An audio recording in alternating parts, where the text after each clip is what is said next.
حضرت علی اصغر کو تو اچانک اٹھایا تھا امام حسین، باہر نکلے تو گردن پہ تیر لگا تو 6 مہینے کا بچہ وہ بھی شہید ہوا، خون اچھالا آسمان کی طرف تو کہا مولا دیکھ لے میں نے 6 مہینے والا بھی نہیں بچایا، وہ بھی دے دیا ہے۔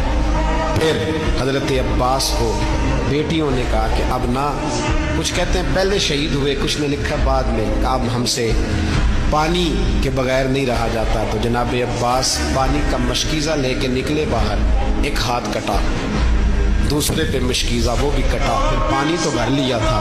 لا نہ سکے، پھر گردن کٹی تو شہید ہوئے۔ بچوں کی بھی شہادت ہوئی، پر جب ان کا لاشا اٹھایا تو امام حسین کہنے لگے مولا اب نہ حسین کی کمر کمزور ہو گئی،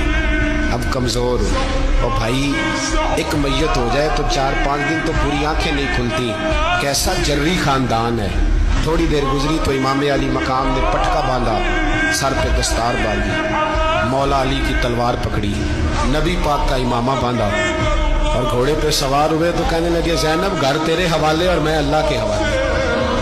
گھر تیرے حوالے اور میں، اور پھر امام حسین نکلے، امام علی مقام نکلے۔ راوی کہتے ہیں کہ یہ جلوہ پہلے بھی بڑے سونے تھے، پر آج جو رنگ دیکھا وہ کبھی نہیں دیکھا۔ کیا انداز تھا، جدھر جاتے نعرہ لگاتے تو حد ہو جاتی۔ اتنے لوگ امام حسین نے کاٹے، اتنے کاٹے، پھر واپس پلٹ کے آئے اور کہنے لگے زینب ذرا پردے کے پیچھے سے دیکھ تو صحیح میری بہن، ان بزدلوں کو جرت ہی نہیں ہو رہی حسین کے مقابلے میں آنے، ایک دوسرے کو دھکا دیتے، تو جا تو جا، پھر اکٹھے وار ہوئے۔ یہ کون ہے کٹا ہوا، لباس ہے پھٹا ہوا، یہ بال یقین حسین ہے، نبی کا نور عین ہے۔ پھر چاروں جانب سے تیر برسے تو امام علی مقام چونکہ نماز کا وقت ہو گیا تھا، اترے گھوڑے سے، خون بہ رہا تھا، گرم ترین ریت سے تیمم کیا،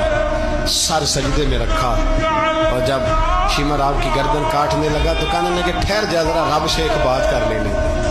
اور پھر بولے امام حسین، کہنے لگے مالک تو اب بتا کہ حسین سے راضی ہے کہ ناراض ہے، تو بتا۔ تو پھر ایک آواز آئی، یا ایتھا النفس مطمئنہ ارجعی الی ربک راضیۃ مرضیہ، فرمایا نفس مطمئنہ واپس آ جا، تو اللہ سے راضی ہے، اللہ تجھ سے راضی۔ امام حسین وہاں شہید ہو گئے۔ اب یہ قافلہ امام حسین کا سر کاٹ، ذرا دیکھنا غور کرنا، سر کاٹ کے نیزے پہ رکھا ہے، جسم کربلا میں پڑا، عورتوں کو گھوڑوں پہ بٹھا کے لے جایا گیا یزید کے دربار میں۔ یزید پہلے عبید اللہ ابن زیاد نے بدتمیزی کی، پھر یزید نے کی۔ سعودی عرب کا ایک مولوی بول رہا تھا، سعودی عرب کا،